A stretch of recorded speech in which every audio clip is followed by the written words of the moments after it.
Hi hello and welcome to Lizu's food paradise. അപ്പോൾ ഞാൻ ഇന്ന് വന്നിരിക്കുന്നത് ഒരു കേക്ക് മിക്സിംഗ് വീഡിയോ ആയിട്ടാണ്. അപ്പോൾ എല്ലാ വർഷവും ഞാൻ ഇവിടെ ക്രിസ്മസിന് കേക്ക് ഉണ്ടാക്കാറുണ്ട്. അപ്പോൾ അത് നിങ്ങളെയും കൂടി കാണിക്കാമെന്നാണ് ഞാൻ ഇപ്രാവശ്യം വിചാരിക്കുന്നത്. അപ്പോൾ ഒരു കേക്ക് മിക്സിംഗ് വീഡിയോ ആണ്. കേക്ക് മിക്സിംഗ് എന്ന് പറഞ്ഞാൽ പല തരത്തിൽ ചെയ്യാം. ആൽക്കഹോൾ ഉപയോഗിച്ച് ചെയ്യാം, ആൽക്കഹോൾ ഉപയോഗിക്കാതെയും ചെയ്യാം. ആൽക്കഹോൾ എന്ന് പറയുമ്പോൾ നമുക്ക് റമ്മൊക്കെ ഉപയോഗിച്ച് ചെയ്യുന്നതാണ്. അപ്പോൾ ചിലരൊക്കെ ഉണ്ട് ആൽക്കഹോൾ ഒട്ടും ഉപയോഗിക്കാത്തവർ. അവർക്ക് വേണമെങ്കിൽ നമുക്ക് ഹോം മെയ്ഡ് വൈനിൽ സോക്ക് ചെയ്യാം, അല്ലെങ്കിൽ ഓറഞ്ച് ജ്യൂസിലും സോക്ക് ചെയ്യാം. ഓറഞ്ച് ജ്യൂസിന് പ്രത്യേകത വെച്ചാൽ ഓറഞ്ച് ജ്യൂസ് ആണെങ്കിൽ നമുക്ക് ഒരുപാട് നാൾ സോക്ക് ചെയ്ത് വെക്കേണ്ട ആവശ്യമില്ല. ഉണ്ടാക്കുന്നതിൻ്റെ തലേന്നോ നമുക്ക് വല്ല ഓറഞ്ച് ജ്യൂസിൽ സോക്ക് ചെയ്താലും മതിയാവും.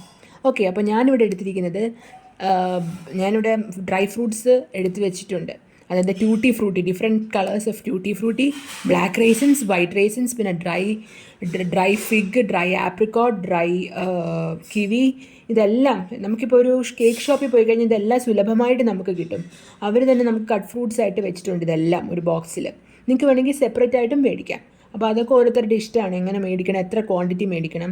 ഞാനിവിടെ എല്ലാം 250 ഗ്രാം വെച്ചാണ് മേടിച്ചിരുന്നത്. ഒരു ബോക്സ് എന്ന് പറഞ്ഞാൽ 250 ഗ്രാമാണ്. അപ്പോൾ 2 ബോക്സ് വാങ്ങിച്ചിട്ടുണ്ട്.